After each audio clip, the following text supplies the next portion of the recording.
Bienvenidos a la clase número 7 de Educación Especial. En esta oportunidad vamos a dar inicio a la unidad número 4. Vamos a trabajar sobre dificultades en el aprendizaje, barreras, fracaso escolar y diversificación curricular, ¿sí? Para dar inicio a este encuentro, lo que vamos a hacer es proponerles una actividad que van a encontrar disponible en la pestaña de la clase del día de hoy, ¿sí? En esta pestaña van a encontrar un muro en el cual van a poder plasmar el resultado de esta actividad, que es la elaboración de su propio concepto de dificultad en el aprendizaje. En este muro también van a encontrar algunas preguntas orientativas, ¿sí? Que van a servir de guía para elaborar su definición.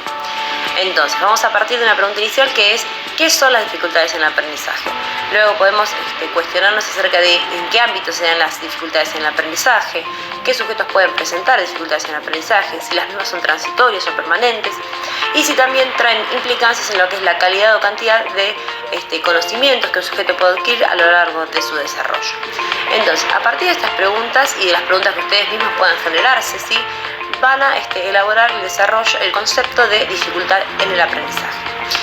Una vez que hayan elaborado este concepto, vamos a continuar con lo que es el desarrollo teórico de cada uno de los temas preparados para esta clase. Entonces, una vez que hayan podido elaborar su propio concepto de dificultades en el aprendizaje, vamos a dar comienzo a la clase teórica, ¿sí? Vamos a comenzar abordando este concepto y para esto vamos a intentar enmarcarlo, encuadrarlo, ¿sí? Para poder comprenderlo mejor, ¿sí? Y entender bajo qué condiciones surge, ¿sí? A qué intereses responde, ¿sí? Entonces, para esto vamos a remitirnos a lo que es el surgimiento de la escuela moderna, ¿sí? Entonces, vamos a tener en cuenta que esta escuela moderna surge con algunas características como son la presencialidad, ¿sí? La simultaneidad y la gradualidad. Va a responder a algunos intereses, ¿sí? Algunos fines como lo son, por ejemplo, la divulgación de un saber único, legítimo, la homogeneización, dejando por fuera de este aparato escolar lo que es las experiencias en la diversidad. Y también, bueno, recordemos que es un intento, ¿sí? De masificar lo que es la educación. A partir de este concepto, sí, debemos tener en cuenta que lo que es la escuela moderna también va a presentar lo que es un tiempo escolar, a partir del cual se comienza a organizar la sociedad, ¿sí? Y este tiempo escolar es el que a la vez va a dar lugar a lo que es la dificultad en el aprendizaje. ¿Por qué? Porque este tiempo escolar, ¿sí? Va a demarcar en qué tiempos, ¿sí? El sujeto debe adquirir determinados contenidos. Entonces, en cuanto el sujeto no responde, ¿sí? A los tiempos esperados por la escuela, surgen las dificultades en el aprendizaje.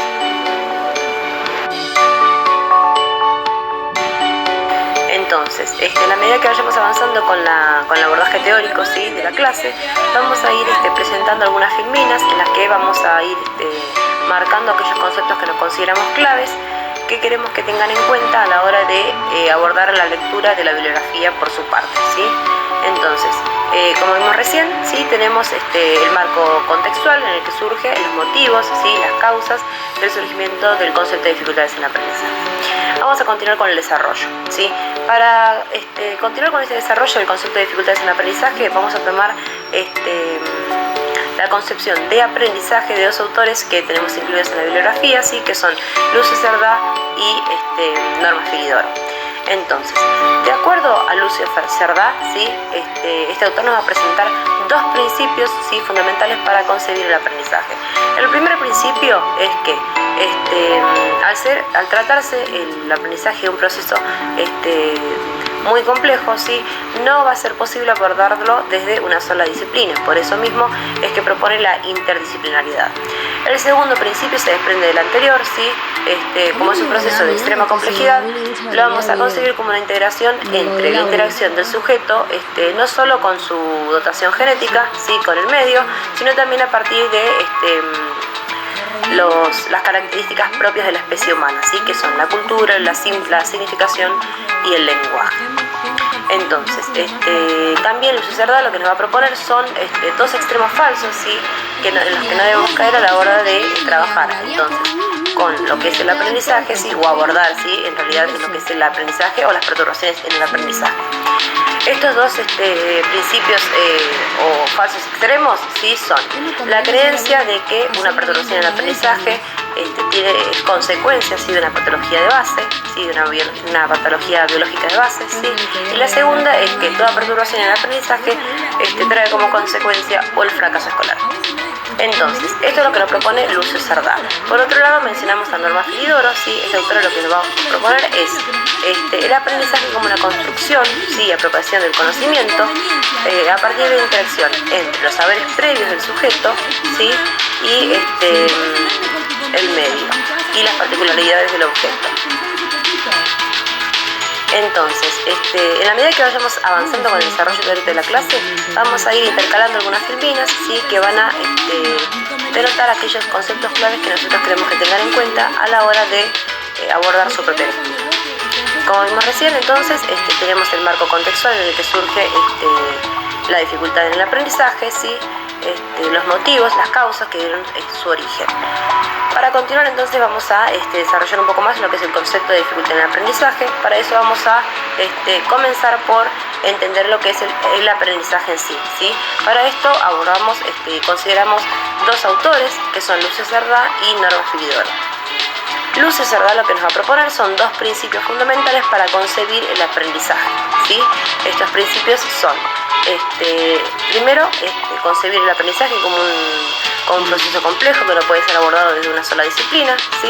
Y el segundo principio, que se desprende del primero, que nos dice que al ser un proceso de extrema complejidad, el aprendizaje debe concebirse como una integración entre la interacción del sujeto, no solo a partir de su dotación genética, sino también a partir de las características de la especie humana que son específicas, ¿no? Características específicas de la especie humana que son el lenguaje, la cultura y la significación. Por otro lado, como mencionamos, tenemos a Norma Filidoro, ¿sí? Este autor lo que nos va a decir es que el aprendizaje es una construcción y apropiación del conocimiento que se da en interacción entre los saberes previos y del sujeto y las particularidades del objeto, ¿sí? Se va a dar a través de una interacción social con los pares en el cual el docente aparece o actúa como mediador.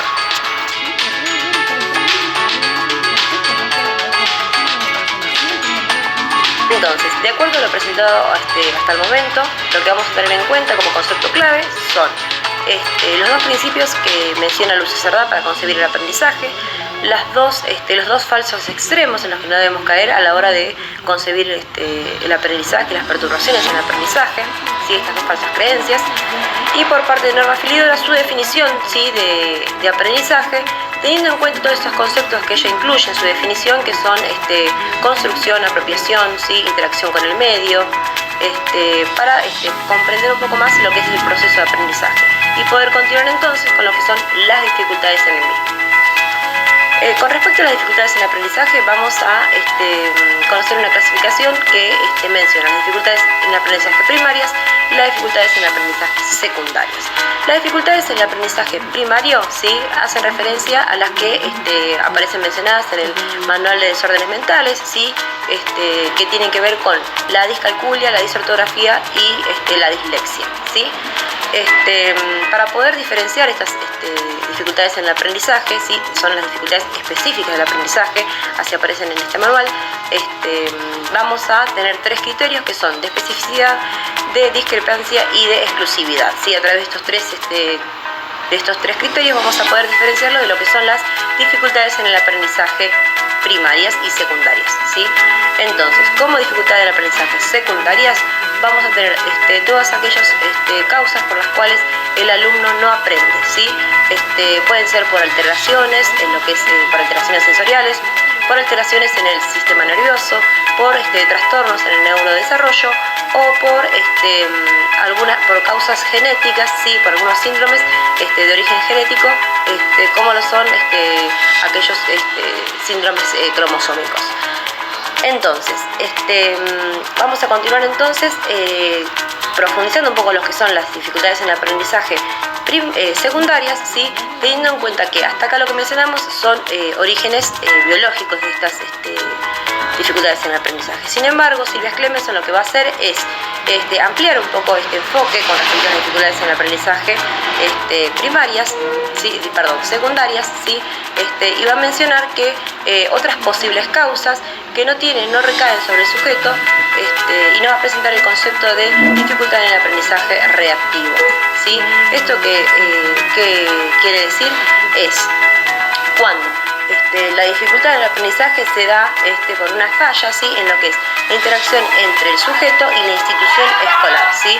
Cuando las metodologías, las estrategias, las herramientas, ¿sí? O la escuela no brinda las condiciones necesarias para que el sujeto aprenda.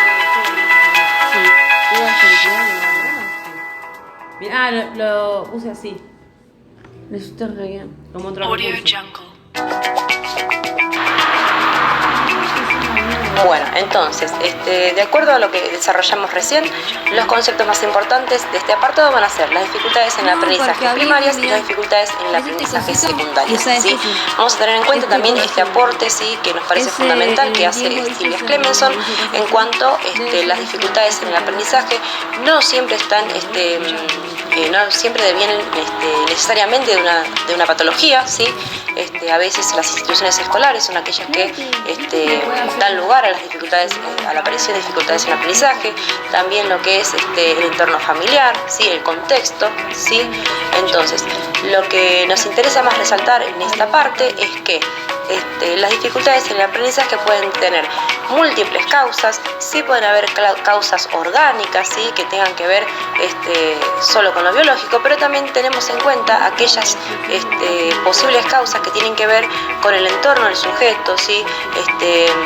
Con lo que es la institución escolar, con lo que está alrededor, ¿sí? De este sujeto, que muchas veces se lo culpabiliza como portador de dificultades en el aprendizaje, ¿sí? A veces las situaciones de enseñanza no son las mejores para que este sujeto aprenda, ¿sí? O las instituciones escolares no brindan las condiciones necesarias para que este sujeto pueda apropiarse del conocimiento. Una vez hecho esta acotación, sí, vamos a continuar con lo que es el fracaso escolar. Como vimos en un principio y enmarcamos lo que es la dificultad en el aprendizaje, ¿sí? En cuanto a su origen, su contexto, ¿sí? En el que surge y se da origen a este concepto, vamos a hacer lo mismo con lo que es el fracaso escolar, ¿sí? El concepto de fracaso escolar va a surgir también de la mano de lo que es la expansión de la escuela moderna, ¿sí? Esta ampliación en la obligatoriedad y de la gente, o sea, a quienes abarca, ¿sí? La expansión de la obligatoriedad con respecto a los niveles también, ¿sí? En los que se hace visible este fracaso escolar, ¿sí? Entonces, a partir del texto de Terici, lo que vamos a ver son diferentes motivos, ¿sí? Por los cuales consideramos el fracaso escolar. El primero que menciona es cuando los alumnos, ¿sí? Los estudiantes no ingresan, ¿sí? Por diferentes motivos al sistema escolar. El segundo que menciona, ¿sí? Es cuando estos alumnos ingresan al sistema escolar pero no permanecen, ¿sí? Cuando se produce esta deserción escolar. El tercer tipo de fracaso escolar que la autora menciona es cuando estos alumnos ingresan al sistema escolar, permanecen, ¿sí? Pero no aprenden en los tiempos que la escuela espera, ¿sí? Y finalmente, el cuarto tipo que menciona la autora es cuando estos alumnos ingresan, permanecen, aprenden en los tiempos esperados por la escuela, sin embargo, los conocimientos, ¿sí? Que ellos adquieren no son significativos, ¿sí? Entonces, esto lo que ocasiona es la deserción en niveles superiores de la educación. Entonces, en este apartado vamos a marcar como conceptos claves el desarrollo del concepto de fracaso escolar, los 4 tipos que menciona la autora con respecto al fracaso escolar y también vamos a agregar lo que nos brinda Silvia Clemenson con respecto a este concepto, que es, hasta ahora, sí, de acuerdo a lo que nos menciona Terici, históricamente, sí, se hace foco en el sujeto a la hora de hablar, o sea, del sujeto de aprendizaje, sí, a la hora de hablar lo que es el fracaso escolar. Sin embargo, Silvia Clemenson lo que nos propone es poner énfasis, sí, o hacer foco en el sistema educativo y social, sí, como causante muchas veces del fracaso escolar, ¿sí? Se hace una visión más amplia. Hasta ahora siempre se culpabiliza al sujeto, ¿sí? Como portador del fracaso escolar, que presenta dificultades por estos motivos o por cuestiones orgánicas o subjetivas, o diferentes motivos, ¿sí? Quien fracasa en la escuela es el sujeto de aprendizaje. Sin embargo, Silvia Clemenson lo que va a hacer es ampliar esta mirada, ¿sí? Y en presentar, ¿sí?, como posible portador de causas para el fracaso escolar por parte del sistema educativo y del sistema social. Entonces, una vez destacado esto, vamos a continuar con lo que son las barreras del aprendizaje para el aprendizaje y la participación, ¿sí? El autor que vamos a tomar, ¿sí?, para trabajar este concepto es López Melero, ¿sí? Este autor nos presenta las barreras, ¿sí?, como aquellas limitaciones para la adquisición de los aprendizajes y la participación, ¿sí?, en situaciones de aprendizaje. Nos va a presentar 3 tipos de barreras: las barreras culturales, las barreras políticas y las barreras metodológicas. Con barreras políticas hace referencia, ¿sí?, a las contradicciones que hay muchas veces en el sistema educativo.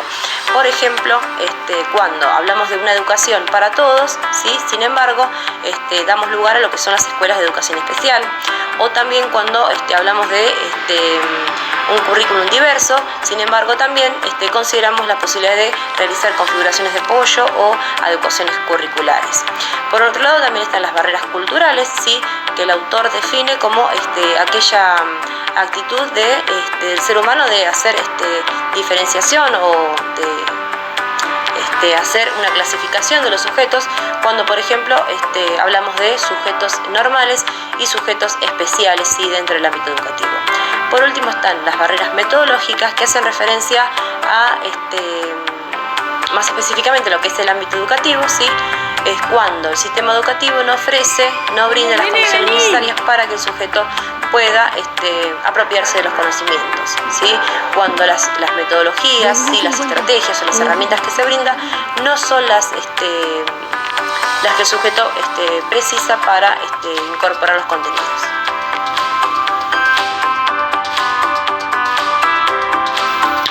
Entonces, en este apartado vamos a destacar como conceptos claves, ¿sí?, la definición de las barreras para el aprendizaje y la participación y la clasificación que hace López Melero con respecto a los tipos de barreras existentes, ¿sí? Estos tipos de barreras nos van a permitir abordar el concepto de diversificación curricular, ¿sí? Recordemos que recién mencionamos como barreras políticas, ¿sí?, aquellas contradicciones que se dan en el ámbito educativo, como lo son, por ejemplo, hablar de un currículum diverso y a la vez permitir lo que son, o dar lugar a lo que son las adecuaciones curriculares, ¿sí? Recordemos que la adecuación curricular es un intento de adaptar el currículum al sujeto, ¿sí? Sin embargo, si nosotros hablamos de un currículum diverso, vamos a poder ir dejando de lado este concepto, ya que un currículum diverso va a atender a las distintas variables que pueden existir en los estudiantes, ¿sí?, sin hacer uso tampoco, por ejemplo, las necesidades educativas especiales que hacen alusión a determinados sujetos, ¿sí? Entonces, hablar de diversificación curricular nos va a permitir pensar un tipo de escuela más inclusiva, ¿sí?, que no permita estos conceptos que hacen diferenciación entre los sujetos, ¿sí?, como sucede con las barreras culturales, ¿sí?, que hacen esta diferenciación entre sujetos normales y sujetos especiales. Entonces, de esta filmina también vamos a dejar los conceptos claves al finalizar este desarrollo teórico, ¿sí? Y en el siguiente video lo que le vamos a hacer es proponer la actividad de cierre, ¿sí?, para la clase número 7.